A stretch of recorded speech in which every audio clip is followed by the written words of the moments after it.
Cyber নিরাপত্তা, যেটা বর্তমান সময়ের সবচেয়ে আলোচিত এবং ঝুঁকিপূর্ণ একটা ব্যাপার। আসসালামু আলাইকুম, আমি রিফাত মাহবুব সাকিব। আজকে আপনাদের সামনে নিয়ে এসেছি নতুন একটি ব্র্যান্ড নিউ ডকুমেন্টারি ফিল্ম, অত্যন্ত খুব গুরুত্বপূর্ণ একটা সাবজেক্ট নিয়ে। সেটা হচ্ছে যে আপনার অজান্তেই হ্যাক হচ্ছে ফেসবুক ও ব্যাংক অ্যাকাউন্ট, বাঁচার উপায় কি। বর্তমানে ফিশিং লিংক এবং সোশ্যাল ইঞ্জিনিয়ারিং ব্যবহার করে হ্যাকাররা কিভাবে পাসওয়ার্ড চুরি করছে এবং সামান্য ভুলের কারণে কিভাবে আর্থিক ক্ষতি হতে পারে তা নিয়ে আমরা আজকে আলোচনা করব এবং সুরক্ষার উপায়গুলো নিয়েও কিন্তু টোটালটাই আমাদের বিস্তারিত অংশে তুলে ধরার চেষ্টা করব। তো আশা করছি আপনারা আমাদের সাথেই থাকবেন।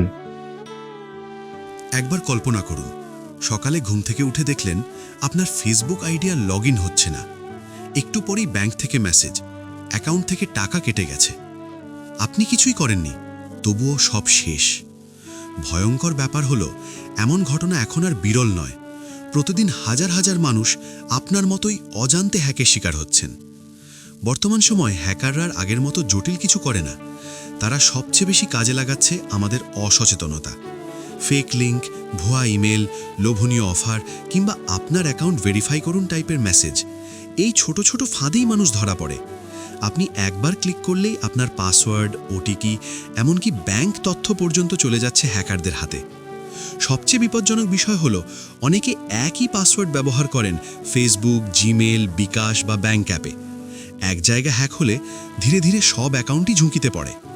বিশেষ করে পাবলিক ওয়াইফাই ব্যবহার করে লগ ইন করা, অচেনা অ্যাপ ইনস্টল করা বা ফোনে আসা অজানা লিঙ্কে ক্লিক করা, এসবই সাইবার অপরাধীদের জন্য খোলা দরজা। এখন প্রশ্ন হলো, বাঁচার উপায় কি? প্রথমত, সব গুরুত্বপূর্ণ অ্যাকাউন্টে অবশ্যই 2 ফ্যাক্টর অথেন্টিকেশন বা 2FA চালু করুন। দ্বিতীয়ত, কখনোই অচেনা লিঙ্কে ক্লিক করবেন না, যত আকর্ষণীয়ই হোক। তৃতীয়ত, প্রতিটি অ্যাকাউন্টের জন্য আলাদা ও শক্তিশালী পাসওয়ার্ড ব্যবহার করুন। চতুর্থত, ফোন বা কম্পিউটারে অপ্রয়োজনীয় অ্যাপ রাখবেন না এবং নিয়মিত আপডেট রাখুন। আর সবচেয়ে গুরুত্বপূর্ণ, ওটিপি বা পাসওয়ার্ড কখনোই কাউকে দেবেন না, এমনকি সে ব্যাংক কর্মকর্তা পরিচয় দিলেও না। মনে রাখবেন, সাইবার অপরাধীরা আপনার শক্তি নয়, আপনার অসতর্কতাকেই আক্রমণ করে। একটু সচেতনতা আপনাকে লাখ টাকার ক্ষতি, মানসিক চাপ আর বিপদ থেকে বাঁচাতে পারে। আজ আপনি সতর্ক না হলে কাল হয়তো আপনিই হবেন পরের ভুক্তভোগী।